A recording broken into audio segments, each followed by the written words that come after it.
ಮಡಿಕೇರಿನಲ್ಲಿ BJP ಕಾರ್ಯಕರ್ತನ ಆತ್ಮಹತ್ಯೆ death note ಬರೆದಿಟ್ಟು ಆತ ಆತ್ಮಹತ್ಯೆ ಮಾಡಿಕೊಂಡಿದ್ದಾನೆ. ವಿನಯ್ ಸೋಮಯ್ಯ ಈತನ ಹೆಸರು. ಬಿಜೆಪಿ ಕಾರ್ಯಕರ್ತ. ಈತನ ಮೇಲೆ ಪ್ರಕರಣ ದಾಖಲಾಗಿತ್ತು, ಎಫ್ಐಆರ್ ದಾಖಲಾಗಿತ್ತು, ಪೊಲೀಸರು ವಶಕ್ಕೆ ಪಡೆದಿದ್ದರು. ಈ ಹಿನ್ನೆಲೆಯಲ್ಲಿ ಈ ಬೇಸರದಲ್ಲಿ ಆತ ಆತ್ಮಹತ್ಯೆ ಮಾಡಿಕೊಂಡಿದ್ದಾನೆ. ಎಫ್ಐಆರ್ ಹಾಕಿಸಿ ನಿಂದಿಸಲಾಗಿದೆ. ಇದು ಆತ ಡೆತ್ ನೋಟಲ್ಲಿ ಬರೆದಿಟ್ಟಿರೋದು. ಡೆತ್ ನೋಟ್ ಬರೆದು ಸೋಷಿಯಲ್ ಮೀಡಿಯಾದಲ್ಲಿ ಪೋಸ್ಟ್ ಮಾಡಿದ್ದಾನೆ. ಕೈ ಶಾಸಕನ ವಿರುದ್ಧ ಕೂಡ ಆರೋಪ ಮಾಡಿದ್ದಾನೆ.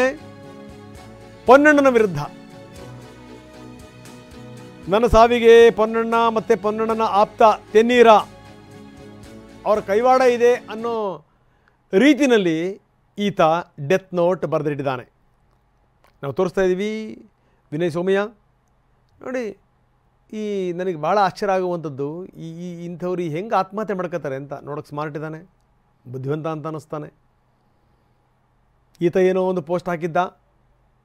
ಪೋಸ್ಟ್ ಹಾಕಿದ ಮೇಲೆ ಇದಕ್ಕೆ ಸಂಬಂಧಪಟ್ಟಂಗೆ ತೆನ್ನೀರ ಅನ್ನುವಂಥವರು ಪ್ರಕರಣ ದಾಖಲಿಸಿದರು. ಪೊಲೀಸರು ಎಫ್ಐಆರ್ ಹಾಕಿದ್ರು, ಅರೆಸ್ಟ್ ಮಾಡಿದ್ರು. ಅರೆಸ್ಟ್ ಆಗಿದ್ದು ನಿಲ್ಲಿಸಿದ್ದು ನನಗೆ ಬೇಸರ ಆಯಿತು, ಅದಕ್ಕೋಸ್ಕರ ಆತ್ಮಹತ್ಯೆ ಮಾಡ್ಕೋತಾ ಇದ್ದೀನಿ ಅಂತ. ನನ್ನ ಸಾವಿಗೆ ಪೊನ್ನಣ್ಣ ಮತ್ತು ಆತನ ಶಿಷ್ಯ ತೆನ್ನೀರ ಅವರೇ ಕಾರಣ. ಎಫ್ಐಆರ್ ಹಾಕಿಸಿ ನನಗೆ ಅವಮಾನ ಮಾಡಿದ್ದಾರೆ. ಇದಕ್ಕೆ ಪೊನ್ನಣ್ಣನ ಆದೇಶ ಇತ್ತು, ಅದಕ್ಕೋಸ್ಕರ ನನಗೆ ಕಿರಿಕಿರಿ ಮಾಡಿದ್ದಾರೆ. ಜಾಮೀನು ಸಿಕ್ಕಿದ್ರು ಮತ್ತೆ ಮತ್ತೆ ಅರೆಸ್ಟ್ ಮಾಡಲಿಕ್ಕೆ ಟ್ರೈ ಮಾಡ್ತಾ ಇದ್ರು. ನನ್ನ ರೌಡಿ ಶೀಟರ್ ರೀತಿಯಲ್ಲಿ ರೌಡಿ ಶೀಟರ್ ಮಾಡಲಿಕ್ಕೆ ಹೊರಟಿದ್ರು. ಹೀಗಾಗಿ ನನಗೆ ಬೇಸರ ಆಯಿತು, ನಾನು ಆತ್ಮಹತ್ಯೆ ಮಾಡ್ಕೋತಾ ಇದ್ದೀನಿ. ಡೆತ್ ನೋಟ್ ಬರೆದು ಅದನ್ನು ಸೋಷಿಯಲ್ ಮೀಡಿಯಾದಲ್ಲಿ ಹಾಕಿ ಆಮೇಲೆ ಆತ್ಮಹತ್ಯೆ ಮಾಡ್ಕೊಂಡಿದ್ದಾನೆ. ಈಗ ಇದು ಬೇರೆದೇ ರೀತಿಯ ತಿರುವನ್ನು ಪಡೆಯುತ್ತೆ. ದೂರು ನೀಡಿದಂಥ ತೆನ್ನೀರ ಮಹೀನಾ ನಾವು ತೋರಿಸ್ತಾ ಇದ್ದೀವಿ. ಇವರೇ ದೂರು ಕೊಟ್ಟಂಥವರು. ಶಾಸಕ ಪೊನ್ನಣ್ಣ ಅವರ ಆಪ್ತ ತೆನ್ನೀರ. ಪೊನ್ನಣ್ಣ ಅವ್ರನ್ನ ನಿಂದಿಸಿದ್ದಕ್ಕೋಸ್ಕರ ಈ ತೆನ್ನೀರ ಕೇಸ್ ದಾಖಲಿಸಿದರು.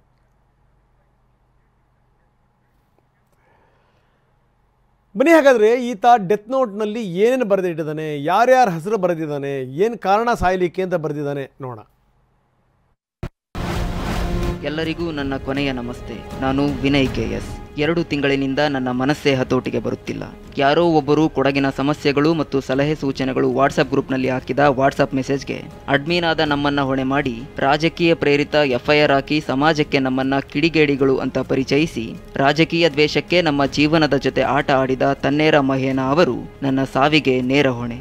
ನಮ್ಮ ಮೇಲೆ ಎಫ್ಐಆರ್ ಹಾಕಿ ಕಿಡಿಗೇಡಿಗಳು ಅಂತ ಇಡೀ ಕೊಡಗಿಗೆ ವೈರಲ್ ಮಾಡಿದ್ದು ಕೂಡ ಇವನೇ. ಅದು ಕೂಡ ನಮ್ಮ ಫೋಟೋ ಹಾಕಿ ನಮ್ಮ ಫೋಟೋವನ್ನ ನಮ್ಮ ಪರ್ಮಿಷನ್ ಇಲ್ಲದೆ ಸೋಷಿಯಲ್ ಮೀಡಿಯಾಲಿ ಹೇಗೆ ಉಪಯೋಗಿಸುತ್ತಾರೆ, ಅದು ಕೂಡ ಆರೋಪ ಸಾಬೀತು ಆಗದೆ.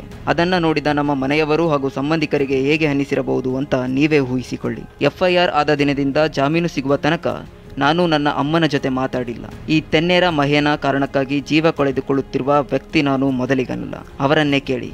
ಅವರ ಮಡದಿ ಆಸ್ಪತ್ರೆಗೆ ಸೇರಿದ ದಿನವೇ ಇನ್ನೊಂದು ಆತ್ಮಹತ್ಯೆ ನಡೆಯಿತು.